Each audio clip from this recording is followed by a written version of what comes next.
Vous n'avez pas pu passer à côté de ce clash. Si on s'en fout, on peut partir tous les deux, je m'en fous. Bon, alors allez-y. Vous l'avez bien compris. Quoi, je Allez-y. m'en vais. Allez-y. Seulement, à mon avis, vous êtes passé à côté de quelque chose. Bourdin a probablement réussi à faire quelque chose que très peu de journalistes arrivent à faire. Et ça, il faut qu'on en parle parce que ça pourrait bien faire une grande différence dans votre vie.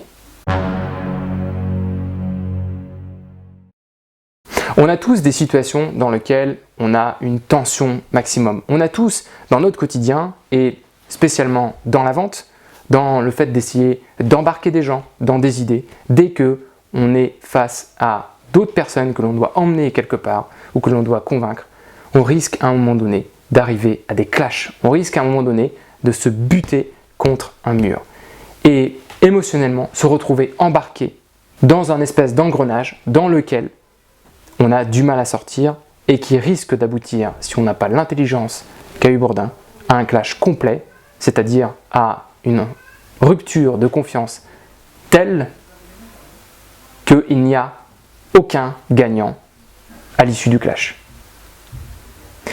Et Bourdin a réussi à éviter ça. Et c'est pour ça qu'il faut qu'on en parle. Et je vais vous donner les 4 étapes qu'il a utilisées pour arriver à faire ça. Vous écoutez ce que je vous dis, Ce d'accord? serait une erreur. Non, je m'en fiche de vous. Vous savez. Oui. La première étape qu'il a fait sur cette séquence que l'on voit, ça a été de changer le rythme. Il a fait baisser sa voix, il a ralenti le débit et il a réussi à reposer. Allez-y.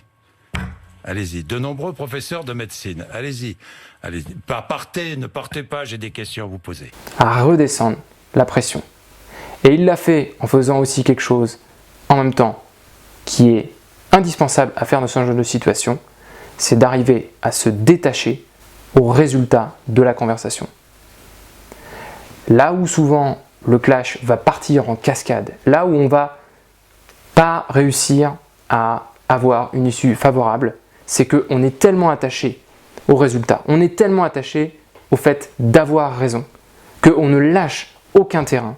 Et le fait de ne lâcher aucun terrain laisse l'impression à la personne en face qu'on n'est pas ici pour débattre et grandir, mais qu'on est juste ici pour démontrer qu'on a raison. Et ça, une fois que la personne en face l'a compris, elle n'a plus rien à gagner dans cette conversation. Donc il faut absolument faire redescendre la pression d'un point de vue émotionnel et ensuite démontrer qu'on n'est pas attaché au résultat. Il peut partir, on s'en fout. Peut-être que c'est de la façade, mais n'empêche que ça perturbe l'adversaire et ça le met dans le doute. On n'est pas en train d'essayer de le retenir, on n'est pas en train d'essayer de lui dire « revenez, machin, etc. » Mais on est en train de lui dire « vous pouvez partir si vous voulez. Vous voulez partir, il n'y a pas de souci, vous pouvez partir. » Et il l'a déjà fait, il a déjà laissé partir des personnes et donc ça veut dire qu'il est prêt à le refaire. Ça ne lui pose aucun problème de le refaire. Mais cette première étape où on fait redescendre la tension, c'est très utile, mais ce n'est pas suffisant pour être capable d'arriver à reprendre le contrôle de la conversation. Et pour ça, il faut passer par l'étape 2. Et l'étape 2, c'est quoi?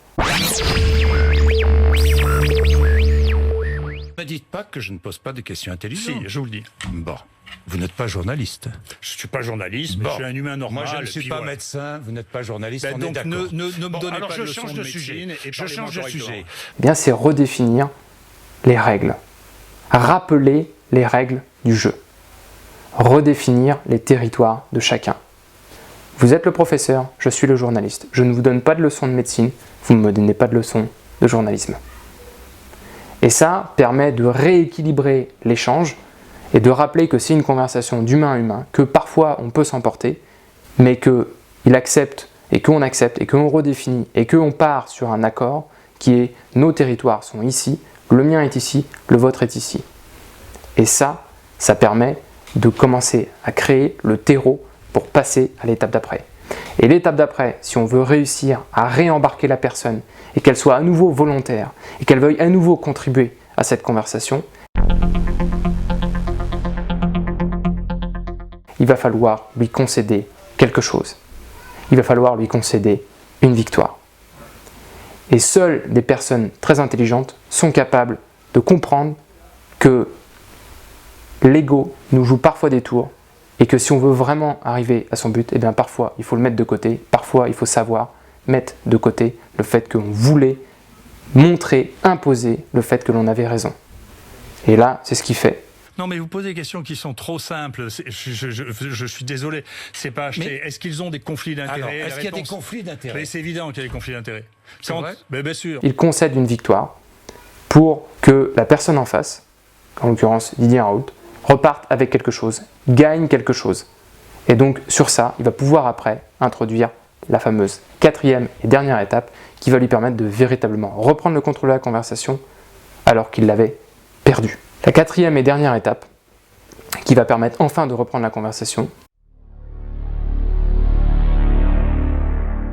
Et c'est valable notamment en vente quand on peut avoir un prospect qui va nous challenger de manière un petit peu violente ou qui va nous agresser pour essayer d'obtenir quelque chose de nous, qui va essayer de nous faire sortir de nos gonds pour justement obtenir quelque chose de nous.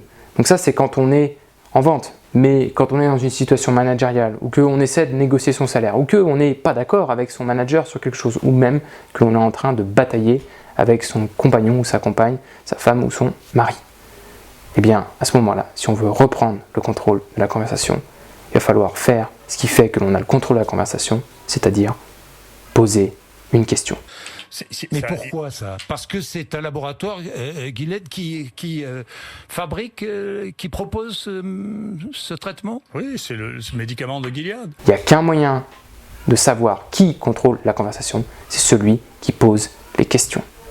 Celui qui pose les questions contrôle la conversation. Et c'est ce qu'il fait. Il pose une question et donc il reprend le contrôle de la conversation. Et finalement, tout le monde est en train de dire que Bourdin a raté. En vérité, je pense que Bourdin a réussi. Parce que le job des médias, c'est d'amener de la visibilité. C'est de créer de la visibilité. Et tout le monde en a parlé. Il a fait un bruit énormissime. On peut dire que c'est peut-être du mauvais bruit, sauf qu'en réalité, le but de la chaîne, c'est qu'il y ait des gens qui viennent. Et s'il y a des gens qui viennent, qui consomment, eh bien eux, ils vont pouvoir facturer de la publicité. Donc en réalité, Bourdin a fait le job pour lequel on le paye. Ceux qui sont convaincus du bien fondé de leur démarche seront toujours prêts à concéder une victoire pour gagner la bataille. Ils seront toujours prêts à mettre temporairement de côté leur ego, leur ambition, pour pouvoir in fine retourner la table, retourner la situation et être capable d'aller au bout. Ceux qui n'ont pas peur de provoquer le clash vont toujours obtenir beaucoup plus que tous les autres, et c'est bien eux qui resteront dans les mémoires collectives, et c'est bien eux qui rempliront les cahiers d'histoire. Alors maintenant, c'est à vous aussi d'utiliser ces 4 étapes pour être capable de reprendre le contrôle des conversations quand ça part en cacahuète, quand vous perdez pied, et que finalement, si vous ne le faites pas, vous allez perdre beaucoup plus que si vous le faites.